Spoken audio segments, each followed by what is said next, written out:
नमस्कार,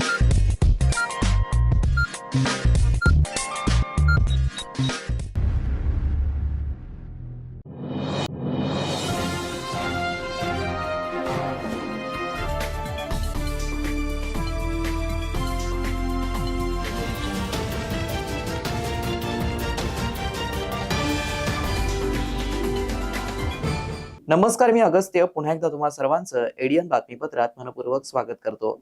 आज दिवसभरात घडलेल्या संपूर्ण घटनांचा आढावा आपल्याला घ्यायचाच आहे, परंतु त्या अगोदर नजर टाकूया आज दिवसभरात घडलेल्या काही महत्त्वाच्या आणि ठळक घडामोडींवरती। तिसरे अपत्य, बेकायदा बांधकाम, अतिक्रमण अशा कारणांवरून महानगरपालिका प्रशासनाने तब्बल 23 नगरसेवकांना अपात्रतेच्या नोटिसा। तर पंतप्रधान आवास योजनेसाठी पैपै जमा करून घराचं स्वप्न पाहणाऱ्या गोरगरिबांच्या जीवाशी खेळणाऱ्या ठेकेदाराने अधिकाऱ्यांना हटवा, शिवसेना नगरसेवक ऋषिकेश जयस्वाल यांची आयुक्तांकडे मागणी। आता बघूया सविस्तर बातम्या। तिसरे अपत्य, बेकायदा बांधकाम, अतिक्रमण अशा कारणांवरून महानगरपालिका प्रशासनाने तब्बल 23 नगरसेवकांना अपात्रतेच्या नोटिसा बजावल्या आहेत। त्यात सत्ताधारी भाजपच्या 7 तर विरोधी पक्ष नेत्यांसह एमआयएमच्या 16 जणांचा समावेश आहे। यातील अनेकांना 2-3 प्रकारच्या नोटिसा बजावण्यात आल्याचं सूत्रांनी सांगितलंय। महाराष्ट्र महानगरपालिका अधिनियम 1949च्या कलम 10 ड व 1 नुसार 2 पेक्षा जास्त अपत्य असणं, अनधिकृत बांधकाम करणं तसेच सरकारी जागेवर अतिक्रमण करणं आदी प्रकरणात तथ्य आढळून आल्यास संबंधित नगरसेवकाचं पद रद्द करण्याची तरतूद आहे। त्यानुसार विरोधी पक्षातील पदाधिकारी व कार्यकर्त्यांनी आपल्या प्रभागातून विजयी झालेल्या अनेक नगरसेविकांविरोधात तक्रारी दाखल करण्यात आलेल्या आहेत। या तक्रारीच्या अनुषंगाने नगर सचिव विभाग, जन्ममृत्यू विभाग, अतिक्रमण विभागाकडून चौकशी करून अहवाल मागवण्यात आला होता। या अहवाल प्राप्त होताच प्रशासनाने 37 नोटिसा बजावल्या। त्यात 23 नगरसेवकांचा समावेश असून भाजपचे 7 तर एमआयएम पक्षाच्या 16 जणांचा समावेश असल्याचं सूत्रांनी सांगितलं।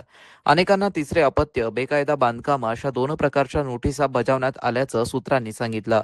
नगरसेवकांना दिलेल्या नोटिसांनुसार आता त्यांना त्यांचं म्हणणं मांडण्याची संधी दिली जाणार आहे। प्रत्येक नगरसेवकाला वेगवेगळी तारीख सुनावणीसाठी देण्यात आली आहे। आपलं म्हणणं कागदपत्रांसह सादर करावं, म्हणणं सादर केलं नाही तर एकतर्फी निर्णय घेतला जाईल असं नोटिसीत नमूद करण्यात आलंय। प्राप्त झालेल्या नोटिसींनुसार भाजपचे गणेश नावंदर, जीवकपाल हिवराळे, एमआयएम पक्षाचे विरोधी पक्षनेते अब्दुल समीर साजिद यांचा समावेश आहे।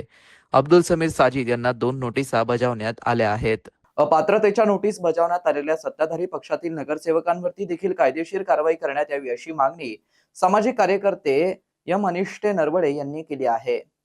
प्रभाग क्रमांक 11 मधून निवडून आलेले नवनिर्वाचित नगरसेवक मयूर वंजारी व इतर यांच्या विरोधामध्ये मी त्यांनी केलेल्या अतिक्रमणासंदर्भामध्ये आणि व अनधिकृत बांधकाम केलेल्या संदर्भामध्ये महानगरपालिका आयुक्त यांना तक्रार दिलेली होती। त्या तक्रारीच्या अनुषंगाने मनपा आयुक्तांनी आता सुनावणी ठेवलेली आहे। सुनावणी झाल्यानंतर महानगरपालिका आयुक्तांनी सत्ताधारी पक्षाच्या बाजूने निर्णय न देता जी सत्य परिस्थिती आहे त्याचा विचार करून योग्य तो निर्णय द्यावा अशी माझी एक तक्रारदार म्हणून मागणी आहे। माझं नाव मनीष नरवडे। महानगरपालिका छत्रपती संभाजीनगर यांच्या वतीने हर्सुल येथे पंतप्रधान आवास योजनेच्या सदनिकांचं बांधकाम सुरू आहे।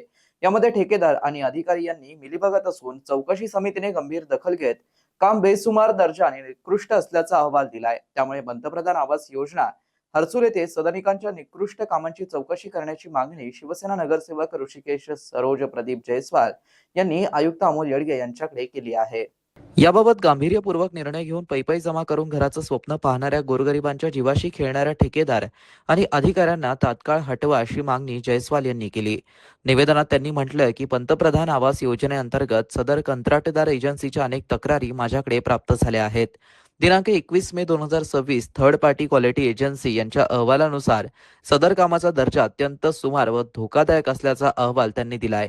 मनपा प्रशासनाने सदर अहवालाकडे कानाडोळा करून कंत्राटदाराचे देयक अदा करण्याची घाई झाली आहे। सदर अहवालात कामाबाबत the quality work is extremely poor and the structural stability is the serious risk असे गंभीर अभिप्राय नोंदवले गेले आहेत। मनपा प्रशासनाला कंत्राटदाराला तात्काळ काम थांबवण्याचे निर्देश दिले आहेत। तसेच TPQM अहवालामध्ये reinforcement lapping has been carried out of the danger zone which way compressive structural integrity अशा प्रकारे आपले निष्कर्ष नोंदवले आहेत। सदर प्रकरणामध्ये राबवण्यात आलेल्या निवेदनातील 8.21 RCC अंडरग्राउंड वॉटर टँक हे किमान M30 ग्रेड कॉन्क्रीट इज 456-200 व वॉटरप्रूफ ट्रीटमेंट असणं नमूद असताना देखील निवेदनातील अटी पालन करता प्रत्यक्षामध्ये ब्रिक वर्कमध्ये केल्याचं दिसून आलं. निवेदनातील अट क्रमांक 17.13 नुसार कामगारांच्या हक्क संरक्षणाबाबत निर्देशित केलेल्या त्या अटीनुसार सदर प्रकल्पात काम करणाऱ्या कामगारांना कोणतीही सुरक्षा व्यवस्था न केल्याचं दिसून आलं. कामगारांना किमान वेतन कायद्यानुसार EPF चा भरणा कामगारांच्या खात्यामध्ये केला नाही, तसेच ESIC पण भरलेला नाहीये, तसेच प्रोफेशनल टॅक्स अपूर्ण भरणा केल्याचा आहे. त्यामुळे कामगार कायद्यातील तरतुदींचा भंग करण्यात आलेला आहे. या प्रकल्पावरती कार्यरत अधिकारी हे निवेदनातील अटींवरती लक्ष देत नाही. त्यांच्या कंत्राटदाराला फायदा होईल याचा जास्त कल आहे. तेथे कार्यरत असलेल्या अधिकाऱ्यांच्या नियुक्ती इतरच करून सक्षम अधिकाऱ्यांची नियुक्ती करावी. या प्रकल्पातील घरांमध्ये शहरातील गरीब निराधार कुटुंबातील सदस्य वास्तव्यास येणार असून अशा निकृष्ट व गुणवत्ताहीन कामांमुळे त्यांच्या जीवाचं बरं वाईट होऊ शकतं. त्यामुळे थर्ड पार्टीच्या अहवालानुसार सदर काम तातडीने थांबवून संस्थेमार्फत कामाची गुणवत्ता तपासावी व निवेदनातील अटींचं पालन झाल्याशिवाय कंत्राटदाराचं बिल अदा करण्यात येऊ नये, असं नगरसेवक ऋषिकेश जयस्वाल यांनी सांगितलं. यावेळी मनपा आयुक्त अमोल येडगे यांनी यावरती सकारात्मक प्रतिसाद देत तातडीने कार्यवाही करण्याचं आश्वासन दिलं. सातारा परिसरातील भागात पथदिवे विद्युत पोल सुरू करा, नगरसेविका श्वेता त्रिवेदी यांनी स्थायी समिती बैठकीत मागणी केली आहे. स्थायी समितीच्या बैठकीत हिंदी भाषिक असलेल्या नगरसेविका श्वेता त्रिवेदी यांनी खास मराठीत सदर मागणी केली आहे. प्रभाग क्रमांक 29 व सातारा परिसरात अनेक भागात आजही विद्युत पोल व पथदिवे लावण्यात आलेले नाहीत. त्या भागात त्वरित नवीन फीडिंग बसवण्यात याव्यात अशी मागणी स्थायी समिती बैठकीत नगरसेविका श्वेता त्रिवेदी यांनी केली आहे. त्यांनी संपूर्ण मागणी मराठीत प्रथमच सभागृहात मांडली. प्रभाग क्रमांक 29 मधील सातारा व प्रभागातील अनेक परिसरात महानगरपालिकेच्या वतीने रस्त्यावरती नवीन विद्युत पोल आणि पथदिवे लावण्यात आले नाहीत. त्यामुळे येथील नागरिकांना अंधारातच रस्त्याने येणं जावं करावं लागतं.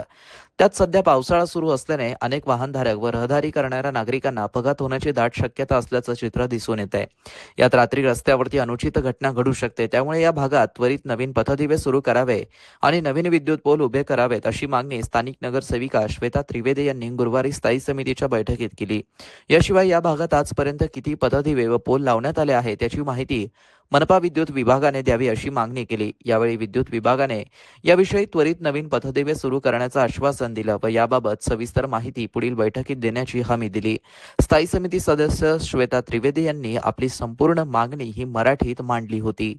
मी आज सभागृहात मराठीमध्ये माझी विषय मांडत आहे. काहींची क्रिया समजून घ्यावी ही विनंती. प्रभाग क्रमांक 29 अंतर्गत विशेषतः सातारा देवळाई परिसरात प्रकाश 1 योजनेअंतर्गत सुमारे 41 कोटी रुपयांचा प्रकल्प तयार करण्यात आला होता. या प्रकल्पाअंतर्गत शहरातील विविध भागामध्ये 16,000 नवीन LED पथदिवे बसवण्यात येणार होते. मात्र आजही प्रभाग क्रमांक 29 मधील सुधाकर नगर, सातारा गाव, जोगीबाई परिसर तसेच इतर अनेक भागामध्ये पथदिवे बसवण्यात आलेले नाही. संबंधित विभागाकडून संबंधित सोसायट्यांच्या महानगरपालिकेकडे हँडओव्हर झालेला नसल्याचे कारण देण्यात येते. परंतु जर हँडओव्हर हीच अट असेल तर ज्या सोसायटीकडे जाणाऱ्या वास्तवासाठी महानगरपालिका NOC ना हरकत प्रमाणपत्र देते, त्या सोसायटीमध्ये पथदिवे बसवण्यास कोणती अडचण आहे? अशा ठिकाणी आजपर्यंत पथदिवे का बसवण्यात आले नाही? तरी संबंधित विभागाने 41 कोटी रुपयांच्या या प्रकल्पाअंतर्गत प्रभाग क्रमांक 29 मध्ये किती पथदिवे मंजूर करण्यात आले आहेत, किती पथदिवे प्रत्यक्षात बसवण्यात आले आहेत व उर्वरित पथदिवे कधीपर्यंत बसवण्यात येणार आहेत याबाबत सभागृहात सविस्तर खुलासा करावा. तसेच वरील परिसरामध्ये पथदिवे बसवण्याची निश्चित कालमर्यादा जाहीर करावी. शहरवासियांना एक सुवर्ण संधी. तुम्ही एखादा व्यवसाय करताय का? मग एडियन वरती जाहिरात करा आणि मिळवा व्यवसायात मोठा फायदा. तर वाट कसली बघत आहात? आत्ताच खाली दिसत असलेल्या नंबरवरती संपर्क करा. आपल्याला अजूनही काही बातम्यांचा आढावा घ्यायचा आहे, परंतु इथे वेळ झाली आहे एका छोट्याशा ब्रेकची. कुठे जाऊ नका, पाहत रहा एडियन न्यूज.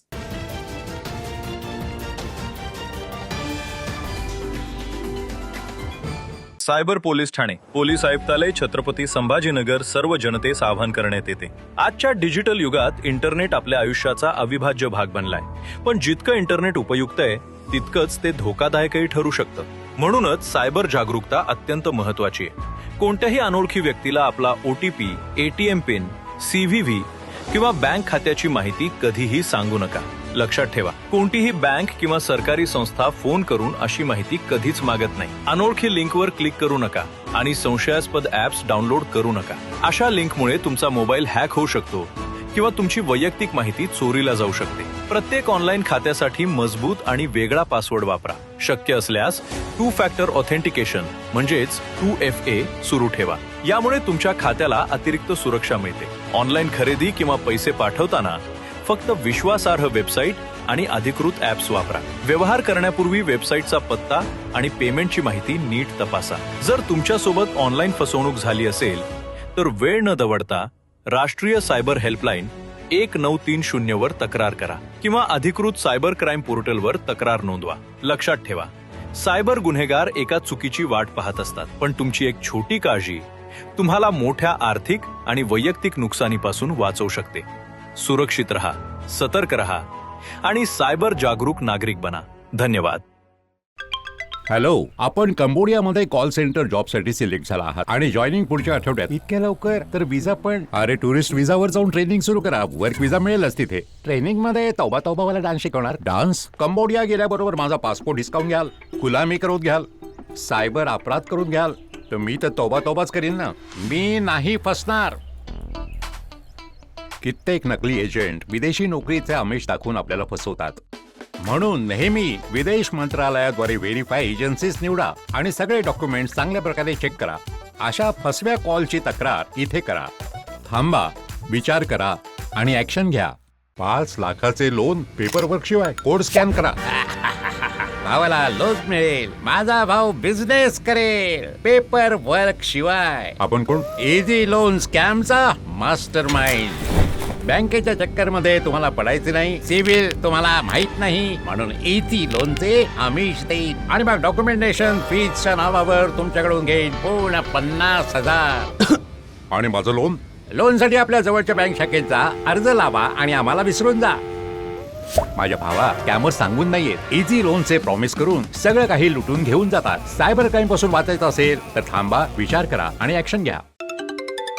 हॅलो, नमस्कार आमदार साहेब, मी पैसे वाढवा इन्व्हेस्टमेंट बँक मधून बोलतोय. आम्ही तुमचे पैसे 10 पटीने वाढवू शकतो. आम्ही तुम्हाला ग्रुपमध्ये ऍड केलंय आणि प्रूफ पण पाठवलंय. चेक करा. अय खूपच कमाल आहे. माझेही पैसे वाढवा. सर, ग्रुपमध्ये जे सांगतात ना ते करत जा तुम्ही. अच्छा, हा असं आहे तर मग.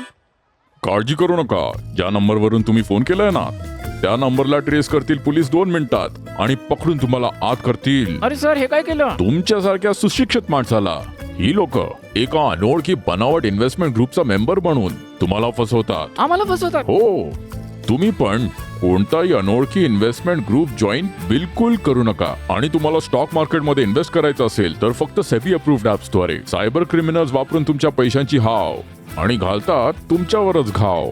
ही घटना घडल्यास त्वरित कॉल करा 1930 किंवा तुमची कंप्लेंट जी स्क्रीनवर वेबसाईट आहे www.cybercrime.gov.in वर तुम्ही नोंदवू शकता.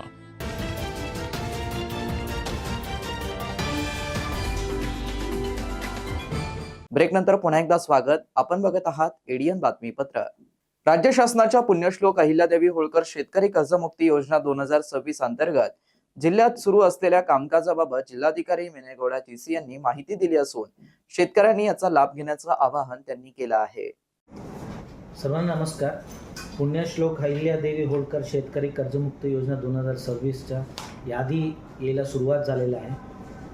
मी सर्व शेतकरी बंधूंना विनंती करतो की तुम्ही जाऊन जो यादीमध्ये नाव आहे जवळच्या आपले सरकार सेवा केंद्र या CSC सेंटरमध्ये KYC करून घ्या, ताकी तुमच्या कर्ज जो आहे ते इमिडिएटली क्लिअर होऊ शकतात आणि शासनाकडनं बँकेला ते निधी येईल आणि कर्जमुक्तीच्या पूर्ण प्रोसेस कंप्लीट होते. आपल्या जिल्ह्यात आतापर्यंत एलिजिबल फार्मरचा काउंट जो अपलोडेड डॉक्युमेंट्समध्ये 2 लिस्ट आलेला आहे, त्याचा आकडा आहे 1,05,128 आणि त्याच्यापैकी जवळपास 40,229 लोकांच्या KYC झालेला आहे आणि 64,899 यांच्या KYC पेंडिंग आहे. ज्यांच्या KYC पेंडिंग आहे त्यांना विनंती करतो की तुम्ही लवकरचे लवकर KYC जवळच्या आपल्यासारखा सेवा केंद्र या CSC सेंटरमध्ये तुम्ही करावे. अजून एक विषय मी सांगू इच्छितो की बरेचशा आता EKYC करताना कर्जाच्या रकमेमध्ये काय तफावत दिसतोय म्हणून बरेचशा संभ्रम निर्माण झालेला आहे. त्याच्या बाबतीत मी असा खुलासा देऊ इच्छितो की पूर्ण जो कर्ज माफी आहे 2 लाखपर्यंत असणार आहे. प्रत्येकानं संपूर्ण त्याच्यामध्ये कोणताही कमी नाही असणार आहे. फक्त जो गव्हर्नमेंट आणि बँकेमध्ये करार झालेला आहे कर्जाचा प्रकार पाहून बँक स्वतःहून ते काही हेअरकट त्यांच्या पॉलिसी अनुसार घेणार आहे. तो हेअरकट प्रत्येक कर्जाच्या वरती वेगवेगळा आहे. 35% जो निधी येणार आहे असा मिळून 2 लाख होतील. तो त्याच्यामुळे कोणताही संभ्रम ठेवू नका. 2 लाखपर्यंतच्या संपूर्ण कर्ज तुमच्या माफ होणार आहे. डॉक्टर बाबासाहेब आंबेडकर मराठवाडा विद्यापीठातील 4 कर्मचाऱ्यांचा निरोप समारंभ कुलगुरू डॉक्टर विजय फुलारी यांच्या अध्यक्षतेखाली शुक्रवारी घेण्यात आलाय. महात्मा फुले सभागृहात हा कार्यक्रम झाला. यावेळी प्रकुलगुरू डॉक्टर प्रवीण वक्ते, कुलसचिव डॉक्टर प्रशांत अमृतकर यांची प्रमुख उपस्थिती होती. या कार्यक्रमात सेवानिवृत्ती निमित्त कृष्णा S दाभाडे, ET चव्हाण तसेच KS दाभाडे, डॉक्टर SD धनेधर यांचा सपत्नीक सत्कार करण्यात आला. त्यांना मानपत्र देऊन गौरव करण्यात आला. यावेळी रेखा दाभाडे, शोभा धनेधर, रंजना दाभाडे यांचाही सत्कार करण्यात आला. या कर्मचाऱ्यांनी सेवानिवृत्तीनंतरचा कार्यकाळ कुटुंबियांसाठी दिला पाहिजे असे कुलगुरू डॉक्टर विजय फुलारी म्हणाले. तर विद्यापीठाने जीवनात परिवर्तन घडवलं असं कृष्णा दाभाडे म्हणाले. डॉक्टर संजय शिंदे यांनी सूत्रसंचालन तर संजय लांब यांनी आभार मानले.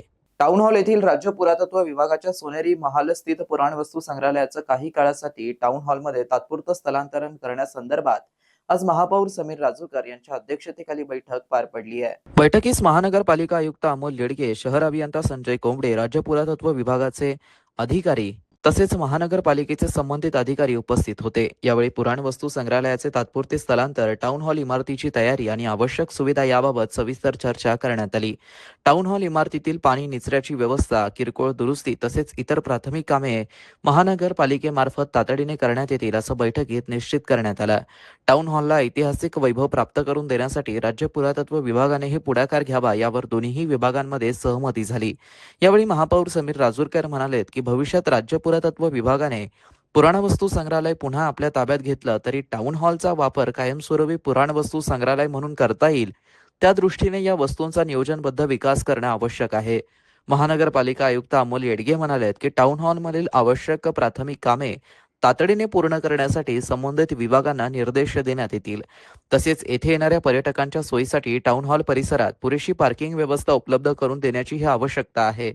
बैठकीतील विविध विषयांवरती महानगरपालिका आणि राज्य पुरातत्व विभाग यांच्यात सकारात्मक सहमती झाली असून या निर्णयांची अंमलबजावणी करण्यासाठी लवकरच पुढील कार्यवाही करण्यात येणार असल्याचं या बैठकीत स्पष्ट करण्यात आलंय. श्रीरामनगर N2 सिडको येथे लोकशाहीर अण्णाभाऊ साठे यांच्या 106वी जयंती स्वप्नपूर्ती बहुउद्देशीय सेवाभावी संस्थेच्या वतीने उत्साहात साजरी करण्यात आली आहे. लोकशाहीर अण्णाभाऊ साठे यांच्या 106व्या जयंतीस स्वप्नपूर्ती बहुउद्देशीय सेवाभावी संस्थेच्या वतीने आयोजित कार्यक्रमात काँग्रेस पक्षाचे कार्यक्रमाचे प्रमुख पाहुणे सुभाष पांडभरे पाटील, कार्यक्रमाचे अध्यक्ष ज्येष्ठ नेते अंकुशराज चौधरी यांच्या हस्ते पुष्पहार अर्पण करून अभिवादन करण्यात आलं.